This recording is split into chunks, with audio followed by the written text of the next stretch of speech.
Doctor निशा, मुद्दे की बात यहां पर यह है कि आखिर इस तरीके से रिश्ते क्यों टूट रहे, रिश्तों के ताने बाने क्यों बिगड़ते जा रहे हैं।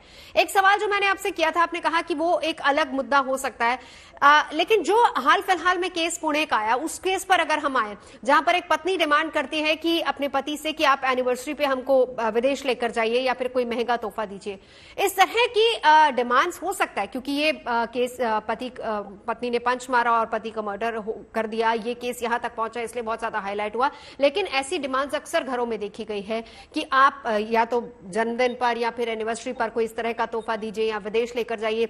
आजकल हम सोशल मीडिया पर भी देखते हैं, ये ट्रेंड सा एक तरीके से हो गया है कि हमारी इतनी एनिवर्सरी है और हम यहां घूम रहे हैं, हमारा इतना बर्थडे और हमको ये तोहफा दिया गया है। क्या ये एक प्रेशर क्रिएट करता है क्या कपल्स के अंदर? डेफिनेटली प्रेशर तो क्रिएट करता है, जहां बाबा इसमें आपके सोशल मीडिया का रोल है। क्योंकि सोशल मीडिया पर अगर कोई कपल बाहर घूमने जाता है तो दूसरे कपल देखते हैं अच्छा वो कपल गए हम नहीं गए, हम अपनी जिंदगी को, अपनी रियल लाइफ को वो सोशल मीडिया की लाइफ से कंपैरिजन करना शुरू कर देते हैं। ये एक बहुत नॉर्मल है। और मैं इस पर भी एक बात बोलूंगी, ये हर एक इंसान का निजी मसला है। और इस निजी मसले में अगर एक इंसान को दूसरे इंसान से कंपैरिजन करने की आदत है, अगर उसकी साड़ी मेरी साड़ी से सफेद कैसे है, ये कंपैरिजन, अगर उसके पास कार है तो मेरे पास नहीं है, उसके पास घड़ी है तो मेरे पास नहीं है, ये कंपैरिजन भी पर्सनालिटी ट्रेट है और ये इंडिविजुअल पर्सनालिटी ट्रेट है। अगर एक झगड़े में पत्नी ने पति को मारा या पति ने पति को मारा, तो आप प्लीज समझिए इन दोनों में कंपैटिबिलिटी इश्यूज पहले से थे और उसमें से एक पार्टनर को फिजिकली वायलेंट बिहेवियर करने की आदत होगी, पास्ट में भी हाथ उठाने की। और ये सब पर्सनालिटी और बिहेवियर से रिलेटेड है। इनका रिलेशनशिप पर असर इट इज लाइक दैट कि अगर आपकी ग्लास में 90% पानी भरा हुआ है और अगला 10% पानी कोई दूसरा इंसान डाल रहा है, तो हम उस 10% डालने वाले इंसान को जिम्मेदार ठहराते हैं कि तुम्हारी वजह से पानी बहा। तो आपको ये समझना चाहिए हर एक इंसान एक बैगेज के साथ है, अपने बॉर्न एंड ब्रॉट अप के बैगेज के साथ है, उसके अपने वर्क से रिलेटेड प्रॉब्लम्स हैं, उसके रिलेशनशिप या पेरेंट्स से रिलेटेड प्रॉब्लम हो सकती है, सोशल लाइफ, अपने अपने पर्सनल एम्बिशंस हो सकते हैं, ड्रीम्स हो सकते हैं, अपने प्रेशर्स हो सकते हैं, और भी आसपास की चीजों को हैंडल करने में प्रॉब्लम हो सकता है, कुछ स्किल्स पर्सन में नहीं हो सकती हैं।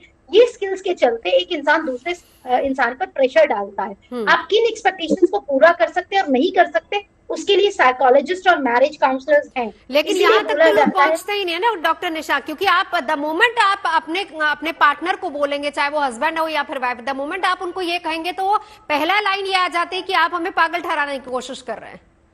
पर मैम जो एक पर्सन, अगर मैं दिक्कत में हूँ, मैं तो डॉक्टर के पास जा सकती हूँ, मेरा पार्टनर राजी नहीं है, वही दिक्कत करते हैं क्योंकि ये हमारा रियलाइज नहीं करते हैं।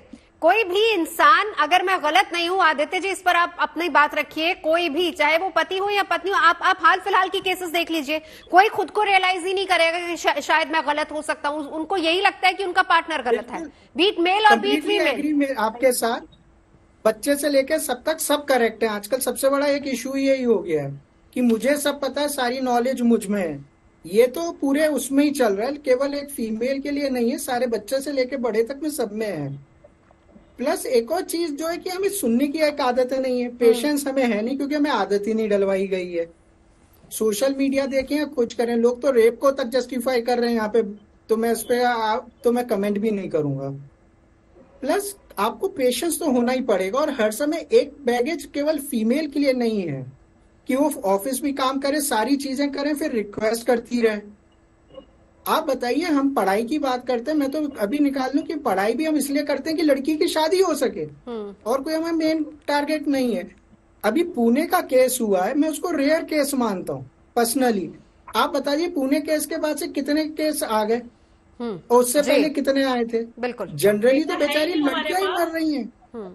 डेटा है ही नहीं, डेटा हम इकट्ठा ही नहीं करते, नहीं करें। प्रॉब्लम है कि हमारे पास दूसरी तरफ का डेटा नहीं है, तो हम बात ही कैसे कर सकते हैं? नहीं, बरखा जी, डेटा पर इसलिए नहीं जाएंगे, आदित्य जी और बरखा जी, मैं यहाँ पर डेटा पर इसलिए नहीं जाना चाहूंगी, इवन इफ अगर एक केस भी होता है, आई एम सॉरी बरखा जी और आदित्य जी, अगर एक केस भी होता है तो हमें उस पे भी सोचने की जरूरत है, हम उस डेटा पर जाए ही नहीं। अब बरखा जी इसी पर जरा जवाब दीजिए आप, क्योंकि डॉक्टर निशा ने बहुत अच्छी बात कही है, डॉक्टर निशा ने बहुत अच्छी बात कही है, हमारे आसपास बहुत सारे साइकोलॉजिस्ट होते हैं, क्या हम इस बात को मानते हैं कि कमी हमारे में हो सकती है, हम अपनी तरफ से स्टेप इन करके एटलीस्ट एक अपॉइंटमेंट साइकोलॉजिस्ट से ले लें?